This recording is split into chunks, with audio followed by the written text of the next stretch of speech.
oleh security-nya, nanti akan dikasih tahu seperti apa, dikasih arahan, tunjuk, mungkin ditulis kertas seperti yang sebelumnya gua, mungkin seperti itu, dan datang lagi nanti hari apa bakal dikasih tahu lagi seperti itu. Pokoknya kalau sekarang itu tidak semudah di dalam mallnya itu jam 6 harusnya bisanya, kenapa bisa setengah 2 itu ada orang yang sudah masuk? Itu menjadi pertanyaan gua sih.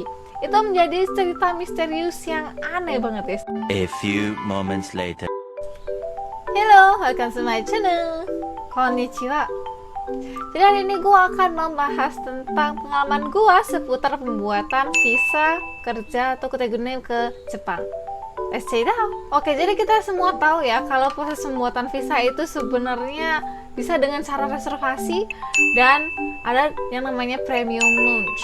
Jadi yang pada umumnya kita bisa reservasi secara gampang ya. Dulu gue sudah pernah mengurus untuk pemesanan reservasi visa seperti itu ya.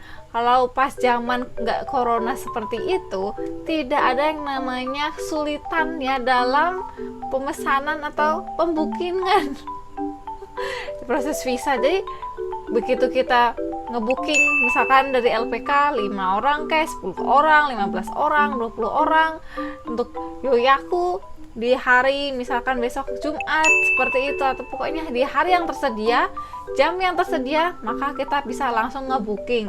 Sedangkan untuk zaman yang sekarang ini, berdasarkan yang gua rasakan ya guys, itu agak cukup sulit. Jadi berdasarkan pengalaman gua kemarin kemarin pada tanggal 7 Maret maksudnya hari Senin yang lalu 2022, gua datang ke kantor VFS di Kuningan seperti itu. Dan kemudian ketika gua datang ke sana, yang membuat gua kaget adalah di sana ternyata sudah banyak ya untuk para calon-calon pendaftar aplikasi visa itu sangat banyak sekali, mau dari LPK, mau dari yang mandiri, kita yang seperti gua atau Kutegino seperti itu banyak sekali. Dan kemudian karena gua datangnya terlalu siang, maka ternyata sudah tidak ada antrian ya, jam setengah 10 saat itu, jam setengah 10 siang pagi ya. Kemudian sudah tidak ada antrian untuk yang premium launch maupun yang ya Yoyaku ya, atau sudah reservasi tentu saja nggak ada. Dan karena si Yoyakunya pada saat itu ya guys, gua itu tanggal 8 hari Kamisnya sebelumnya ya, berarti hari Kamis sebelumnya dihitung sendiri mungkin tanggal 3, 2, 1 gitu kan, itu gua mau cari-cari ngebooking sampai tanggal 8 itu sudah ditutup. Setelah itu gua coba lagi tuh bersama 3 kawan gua yang mau tuh kayak gini aplikasi visa di tanggal 8 Maret, keesokan harinya ada Selasa, dan jam setengah 6 pagi gua itu mau masuk ke mall yang ke VFS-nya itu. Tetapi sampai jam 6 kita tahu kalau mall itu baru mau dibuka ya kan. Dari tanggal 8 ya, berarti tanggal 8 Maret hari Selasa itu jam 6 gua baru bisa masuk, dan itu merupakan antrian paling cepat yang bisa dilakukan seperti itu ya, karena mall baru buka jam 6. Logikanya kalau misalkan kita baru buka, berarti kita harusnya dapat antrian yang awal seperti itu kan. Itu jam 6 baru masuk. Kemudian dari lantai yang sebelah sana, sisi sebelah sana ada yang datang juga. Kemudian gua mendapatkan antrian nomor 17, 18, 19, 20 bersama 3 kawan gua.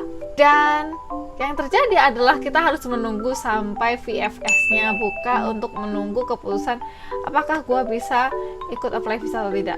Dan ternyata gua itu bisa masuk di premium launch, dan itu artinya gua bisa nge-apply visa dengan tambahan biaya 400.000 tanpa susah-susahan ya seperti itu. Cuman ya emang biaya 400.000 itu dibutuhkan untuk corona saat ini karena semuanya pengen cepat, semuanya pengen ke Jepang, dan itu adalah harga yang harus dibayar oleh kita.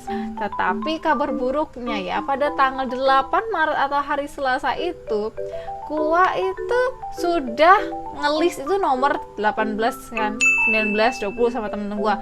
Dan itu ada banyak sekali aplikasi yang mau diajuin. Ria Nurhayati, kemudian di sini bla bla bla. Di sini premium launch, kemudian di sini ada jumlah aplikasi gua cuma satu karena gua hanya mewakili diri gua sendiri. Gua tidak atas nama LPK, berarti gua cuma bawa satu. Kalau misalkan LPK juga misalkan dari LPK misal Hikari. Kemudian di sini premium dan di sini ditulis jumlah aplikasinya misalkan 23. Dan peraturannya yang aneh adalah pada hari Senin tanggal 7 Maret itu disediakan 150 aplikasi yang bisa diterima untuk mengajukan aplikasi visa selain yang Yoyaku ya guys. Kemudian untuk hari Selasa dan seterusnya setiap hari itu hanya diterima 50 aplikasi visa saja, yang membuat gua itu harus menunggu 2 hari lagi sampai hari Kamis. Ketika itu masih hari Selasa, kemudian hari Kamis ya 2 hari kemudian gua itu baru bisa mengajukan visa, yang dimana itu antrian penulisannya itu ya, gua kan nomor 19, kemudian itu udah antri sampai sekitar 50 atau sekitar segitu, dan itu sudah ngebooking dari hari gua Selasa itu sampai Jumat minggu depannya itu sudah penuh guys. Itu untuk premium launch. Umumnya harus bayar 600.000 kurang 10 gitu ya, 600.000 kurang 10.000, 590.000 menjadi 990.000, sekitar segitu ya. Itu tergantung dengan domisili kita di mana. Nah, setelah itu hari Rabu gue juga mendapatkan informasi bahwa yang datang itu jauh lebih banyak daripada hari Senin ketika gue datang, seperti itu.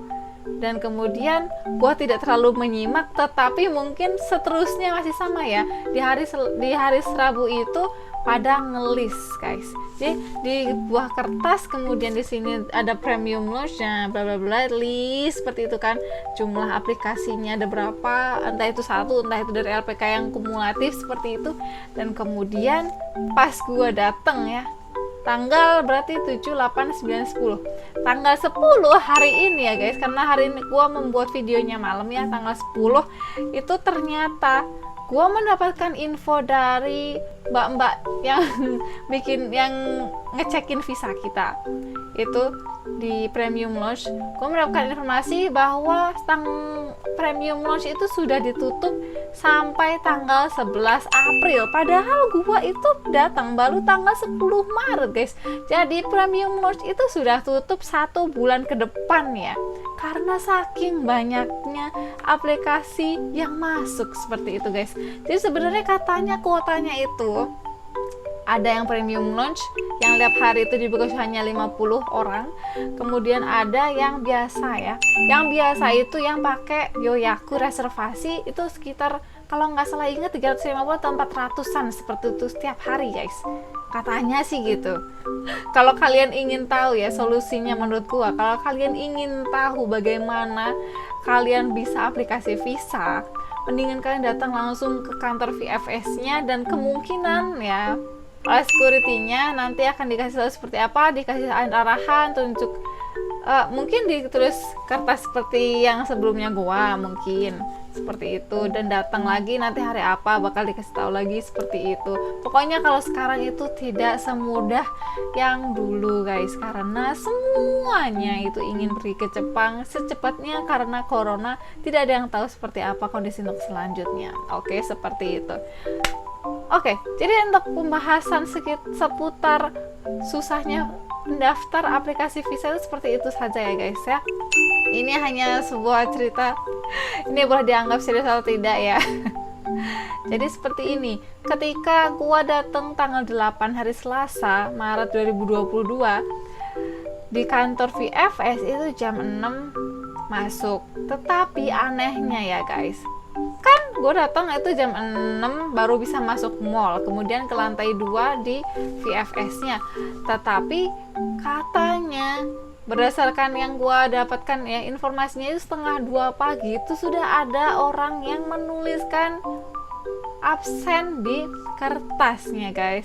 Jadi aneh banget itu, setengah 2 itu dari mana dia bisa masuk ke mall, ke VFS, naruh kertas, naruh absen seperti itu. Itu sebenarnya sebuah keanehan ya menurut gua. Gua nggak tahu apa ya ini, apakah orang dalam atau dia itu nginep di situ. Tapi kan kalau secara logika tidak seperti itu ya guys sih. Secara logika kalau kita masuk ke dalam mallnya itu jam 6 harusnya bisanya, kenapa bisa setengah 2 itu ada orang yang sudah masuk? Itu menjadi pertanyaan gua sih. Itu menjadi cerita misterius yang aneh banget guys. Dan ada satu lagi, gua tuh mendapatkan cerita dari teman gua. Dia itu punya teman yang bisa nembak ya guys. Ya seperti itu ya. Nembak, katanya kemarin baru ngajuin, kemudian besoknya itu sudah bisa mengajukan visa, aplikasi visa tuh. Kalau normalnya cuma 600.000 ya, terus gua itu yang premium launch itu 1 juta kurang 10.000. Kemudian untuk yang ini calo itu mungkin kemarin bervariasi, ada yang 1,7, ada yang 1,8, ada yang 2,5. Tetapi guys, itu kan eman-eman ya. Kalau misalkan kita bayar itu satu orang aplikasi aja yang harusnya cuma 1 juta untuk premium launch, jadi 700.000 itu membengkak satu orang. 700.000 dikali 10 orang jadi 7 juta guys. Jadi gitu aja sih cerita keanehan aplikasi visa yang terjadi selama corona ini, seperti itu. Dan mungkin nanti kalau misalkan gue sudah selesai untuk aplikasi visa akan gue kasih tunjuk kalian. See you next video. Bye bye.